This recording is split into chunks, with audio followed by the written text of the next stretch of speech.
Hello, everyone. Welcome back. Thank you for joining me. My name's Alex. This is episode 5 of That CNFT Show. A little late with the episode again today. As I mentioned on Twitter yesterday, my kids were homesick from school.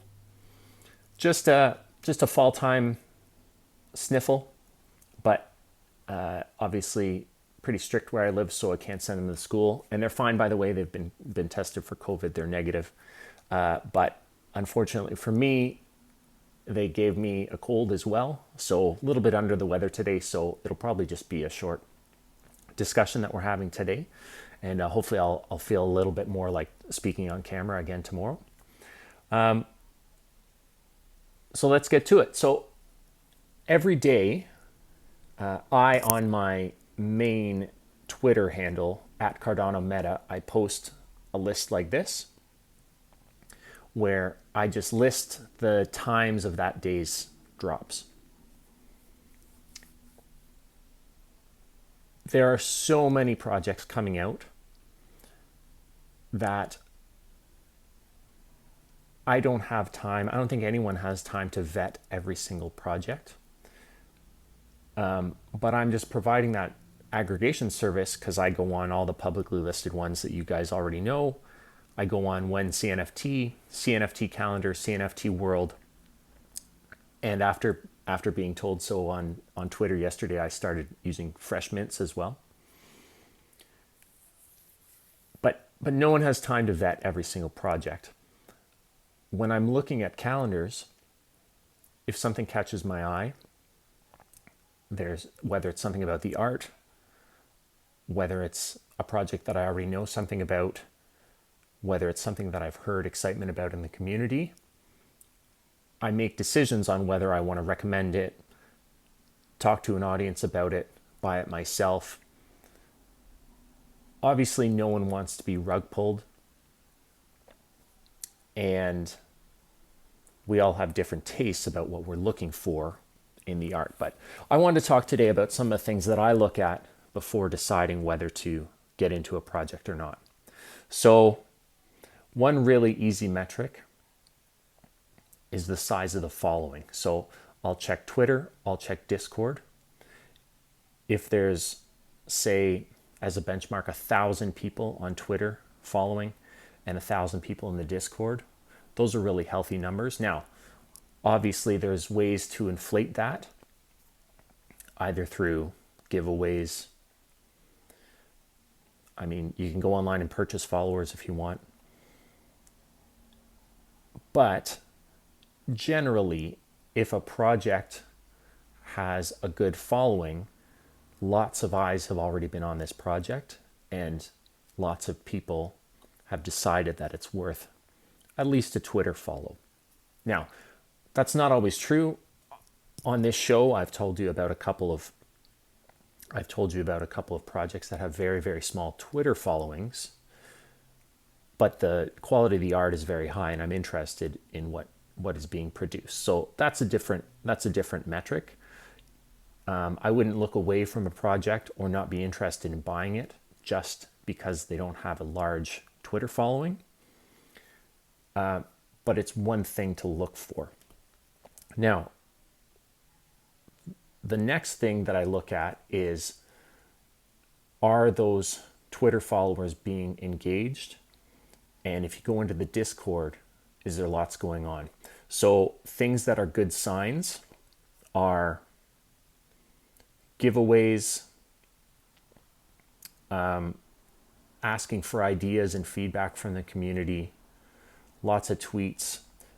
If you do something, if you interact with them, for example, if you tweet someone on Twitter, do they like, retweet, say thank you, say that they like your interest or that they appreciate being interested in the project?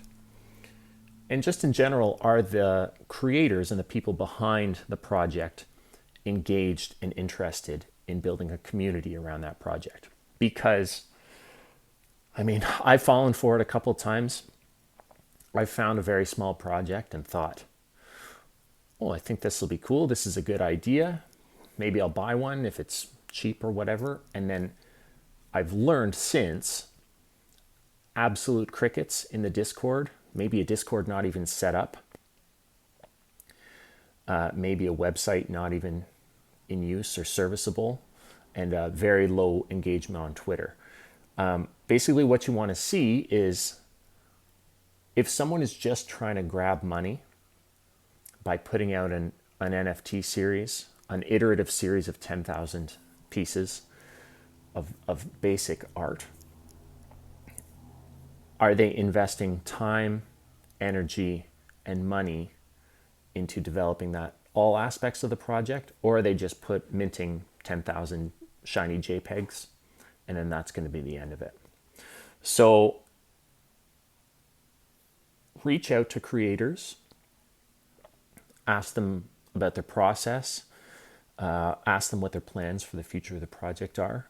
There should be a good roadmap, not just generalities. If you know, there's all sorts of buzzwords in roadmaps, royalties, games, future drops, early access. Those things are all cool, but if they're just generalities and they don't explain what they're going to do, particularly if you reach out to them and say, hey, what's going to go on with this project if I purchase one of these NFTs? You want to look for people who are engaged and interested, because in my experience, I've made things before, art or, you know, different projects. Creators who are invested in their project want to tell you about how they made it and what their plans are for it. So those are all things to look for. And as for quality of art, that's the last thing I want to mention. Sometimes all of these things can be trumped by the quality of the art. As I've mentioned before, some things I just hold because same reason I have this painting on the wall behind me, right? It's a piece of art that I like to look at, and I'm going to pay for it. And once I get that back, in this case, in the form of an NFT, if that's the end of the transaction, that's fine. That's what I signed up for, and that's what I was delivered. And I'm not gonna complain about an artist who doesn't do much on Twitter, doesn't do much on Discord, is upfront about the fact, hey, I made this cool looking thing, and if you want to buy it, buy it. If you don't want to buy it, don't buy it. That's perfectly fine. But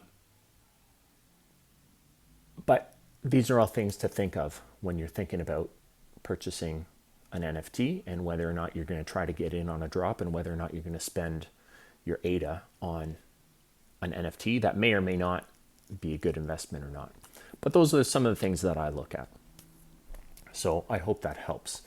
Now, as more and more projects come online and more people see how much expansion there is in the CNFT space,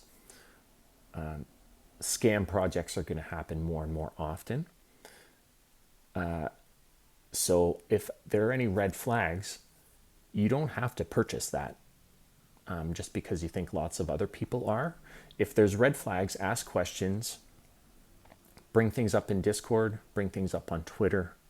And chances are, if it's a big project that is not going to deliver what they say they're going to deliver, there's going to be lots of other people asking the same questions. And if enough people ask those questions and the answers aren't given, well, then that's enough of an answer. You know to stay away. So I hope that helps. Stay safe out there. And hopefully we can find some good projects together and tell each other about the projects that aren't worth buying into. So that's about it for me today. This is going to be a one-taker. I was going to share a project today, but I can hold off on it till tomorrow because I'm getting pretty beat up from trying to talk about NFTs for 10 minutes. So thank you again for liking and subscribing. If you go to the show's Twitter, this pinned tweet is still up, and you can win a When Customs Season 0 Sunburst Special Edition. That draw is going to run until Friday morning when I will announce the winner on Twitter. and I'll announce it on this show as well. So in the meantime, thank you again for joining me. Lots of cool stuff that's coming out this week. I'm going to talk about some really big projects and some really small projects that I'm excited about and hope to get into myself because they've passed all these tests that we've just talked about. So again, thank you for joining me.